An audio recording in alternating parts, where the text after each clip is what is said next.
আমাদের কিউকারডং ঘুরে শেষ অলমোস্ট। তো এখন আমাদের তিনজন সিনিয়র বড় ভাই যারা কিনা অনেক অভিজ্ঞ, তো ওনাদের মুখ থেকে শুনবো তো আজকের ট্যুরটা ওনাদের কেমন লাগলো। তো আমাদের প্রথম ফারুক ভাই।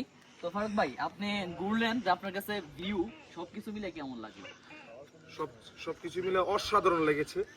আর আমরা আসলে চারটা এডিবি, একটা ভেরিও এবং একটা অ্যান্ট্রক নিয়ে টোটাল 6টা স্কুটার নিয়ে আমরা আসছি আমাদের এই ভ্রমণে। তো প্রথমে আমরা জায়গাটা চুজ করার ক্ষেত্রে আমার বেলাল ভাই উনি চুজ করেছে এই জায়গাটা। আর এত সুন্দর জায়গাটা উনি চুজ করেছে যে ধন্যবাদ না দিয়ে ওনাকে পারা যায় না আর কি। তো তারপরে আমরা ঘুরেছি বিভিন্ন স্পট, যে স্পটগুলো অসাধারণ লেগেছে। আমি এর আগে এই সাজেক ঘুরেছি, কক্সবাজার ঘুরেছি, কিন্তু এত ভিউ, এত পাহাড়ের ভিউ আমি পাই নাই। তো পাহাড়ের যে মায়া, অনেকে বলে যে পাহাড়ের মায়া, এই মায়াটা আসলে জড়াই গেছি আমরা। তো আমি যে নামতেছিলাম, হ্যাঁ, একটা ভয়ও কাজ করছে, একটা একটা নতুন অভিজ্ঞতা কাজ করছে এই এই পাহাড়ে এসে, কি করে এসে। তো খুব ভালো লেগেছে আর কি। আর স্পটগুলো খুব অসাধারণ লেগেছে। তো এখন আসবো বেলাল ভাইয়ের কাছে। বেলাল ভাই হচ্ছে আমাদের সবচেয়ে অভিজ্ঞ ট্যুরের মধ্যে ট্যুর পার্টনার আমাদের। তো ভাইয়ের কাছে শুনবো যে এখানে ট্যুর দিতে এসে কি কি ফেস করা লাগে আর কেমন লাগে রাস্তাগুলোর ব্যাপারে। তো ভাই বলেন একটু। আসলে আমাদের প্রথমে প্ল্যান ছিল শ্রীমঙ্গল। আমরা শর্ট একটা নোটিসে আমরা আসলে 5-6 জন আসার কথা, পরে আমরা দেখা গেলো যে হয়ে গেলাম আমরা প্রায় 10 জনের মতন। তো আলহামদুলিল্লাহ আমাদের ফুল টিমে খুবই অভিজ্ঞ। আমাদের সাথে এডিবির সাথে অ্যান্ট্রক এবং ভেরিও আসছে, ওরা আমাদের সাথে এভারেজ ওরা সুন্দর মানে রাইডিং করেছে পাহাড়ে। আসলে যে এখানে অনেক অভিজ্ঞ নিয়ে আসতে হবে বিষয়টা এরকম না, একটু সাহস থাকলেই হয়।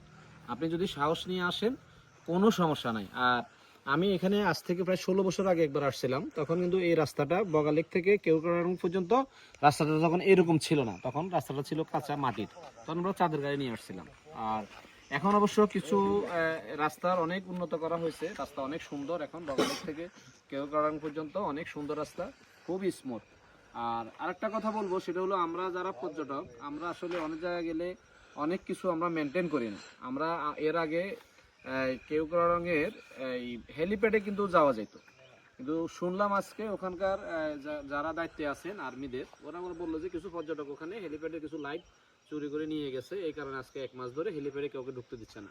তো এটা আসলে সবচেয়ে দুঃখজনক, এগুলো আমরা না করি। আমরা পর্যটক খাতে এমনিই আমাদের অনেক দুর্বলতা আছে, তাছাড়া পর্যটক শিল্পটাকে আমরা এভাবে যদি ধ্বংস করি তাহলে তো একসময় দেখা যাবে যে বগালেকের পরে আর কেওক্রাডংয়ে আমাদেরকে আর উঠতে দেবে না। তো পরিশেষে সবাইকে বলবো, আসেন, পাহাড় দেখেন, সবকিছু এনজয় করেন, ঠিক আছে? ধন্যবাদ। তো এখন আমরা আমাদের নূর ভাইয়ের কাছে আসবো। ভাই একজন হচ্ছে এনজয়ের মধ্যে সবচেয়ে সেরা আর কি। ভাই সব জায়গার মধ্যে এনজয় করে। তো ভাইয়ের কাছে শুনবো, ভাই আজকের ট্যুরটা কেমন লাগছে ভাইয়ের কাছে? আসলে আজকের ট্যুরটা, আমি যখন এই কেওক্রাডং আসতে সবাই রওনা হয়েছে, আমি জানতাম না যে কেওক্রাডং যাব। আমি চাইছিলাম ওই যে বান্দরবন যাব, বান্দরবন পর্যন্তই থাকবো। কিন্তু আমার অনেক ভয় আমি পাহাড়ে উঠতে, কিন্তু সাহস করে বেলাল ভাই, ফারুক ভাইয়ের সাথে আসলাম। না আসলো, এসে দেখলাম না, খুব সুন্দর জায়গা, প্রকৃতির সাথে যেই পরিবেশ, খুব অসাম। ধন্যবাদ। আপনারা আসবেন, দেখবেন, বাংলাদেশকে ভালোবাসবেন। তো অবশেষে এটাই বলবো, আপনারা যারা অফিসে আছেন, বিভিন্ন কাজে থাকেন, অবশ্যই একটু পাহাড় ঘুরবেন। পাহাড় সমুদ্র ঘুরলে একটু মন ভালো থাকবে। তো সবাই আজকে এই পর্যন্তই। সবাই ভালো থাকবেন, সুস্থ থাকবেন। আসসালামু আলাইকুম।